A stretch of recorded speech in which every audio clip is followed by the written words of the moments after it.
पूर्वांचल की हर सीट पर भारतीय जनता पार्टी को यह जो कुकर्म किया है इन्होंने, उसका खामियाजा भुगतना पड़ेगा। पूरे उत्तर प्रदेश में ये गूंज गया ये मामला कि ये लोग किस हद तक नीचे जा सकते हैं।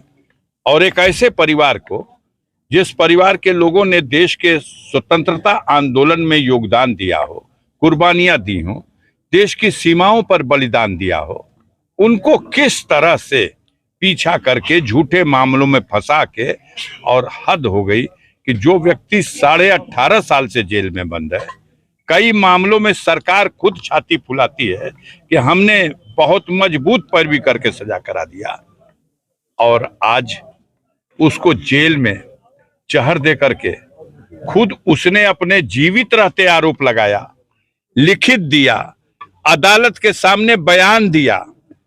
मजिस्ट्रेट से जाके मिल लीजिए, आप तो नहीं पूछ पाएंगे, मजिस्ट्रेट की औकात है, लेकिन आएगा समय तो उस कोर्ट को भी बयान देना होगा।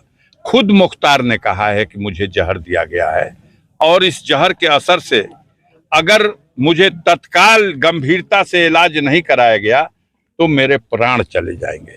और ये सरकार और जेल का प्रशासन और डॉक्टरों की मिली भगत से मेरी हत्या किए जाने का कुचक्र है, ताकि ब्रजेश सिंह और त्रिभुवन सिंह, जो सरकार के द्वारा पाले जा रहे दुर्दांत अपराधी जो दाऊद इब्राहिम के फाइली हैं, इनको बचाया जा सके।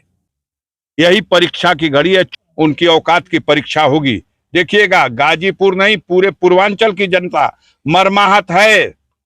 जो गरीब समाज के लोग किसी भुलावे में, किसी बहकावे में, किसी अपनी जाति बिरादरी के नेता के उकसावे में भारतीय जनता पार्टी की तरफ सोच भी रहे थे, अब वो पूरा का पूरा समाज थूक रहा है। सर, एक बात आ रही है कि जो बिसरा जांच आई है, क्या इस पे आपको जो है संदेह है? हाँ, 200% बिसरा की जांच नहीं, उत्तर प्रदेश सरकार, योगी की सरकार, मोदी की सरकार की किसी जांच पर, किसी भी एजेंसी पर मुझे कोई भरोसा नहीं है। मैं न्यायिक जांच की मांग करूंगा तो सुप्रीम कोर्ट में करूंगा। माननीय सर्वोच्च न्यायालय में मुख्तार के बेटे ने याचिका कर रखी है।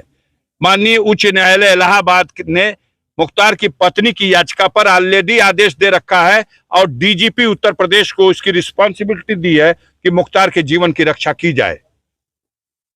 मुख्तार के बेटे की याचिका पर सुप्रीम कोर्ट ने जवाब मांगा, और उत्तर प्रदेश सरकार की तरफ से हलफनामा दाखिल करके उन्होंने जवाब दिया है कि उनके सुरक्षा का पुख्ता इंतजाम है।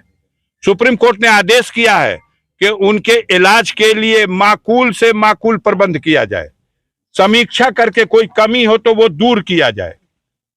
और ये भी कहा है कि चुनाव बीत जाने के बाद मैं इस विषय पर सुनवाई करूंगा, और इस बीच में कोई अनहोनी नहीं होनी चाहिए। उसके बाद भी यह अनहोनी हुई है। मुख्तार कल तक कहते थे कि मेरी हत्या करने की साजिश रच रहे हैं मनोज सिन्हा, एलजी साहब। हत्या की साजिश में कौन कौन है सारा नाम और लिख करके उन्होंने दिया है, न्यायालय में लिख के दिया है, अपने मुंह से बयान दिया है, मीडिया के सामने कहा है, आपको कहा है। उसके बावजूद अब तो वो मर गया, उसकी बात तो सच है। ये थोड़ी है कि मुख्तार जेल में है, किसी सहानुभूति को हासिल करने के लिए वो ऐसा कर रहे हैं। अब तो उनकी जान चली गई। अब जो लोग इसे अपनी उपलब्धि मान रहे थे, मैंने मिट्टी में मिला दिया और मैं मिट्टी नहीं देने दूंगा, अब उनको कहिए कि देखिए जनता जग चुकी है, अब आप अपनी सरकार बचाइए। इस चुनाव में सफाया होने जा रहा मोदी की सरकार का, और मोदी की सरकार के सफाये के साथ ही साथ योगी की सरकार का भी सफाया होगा।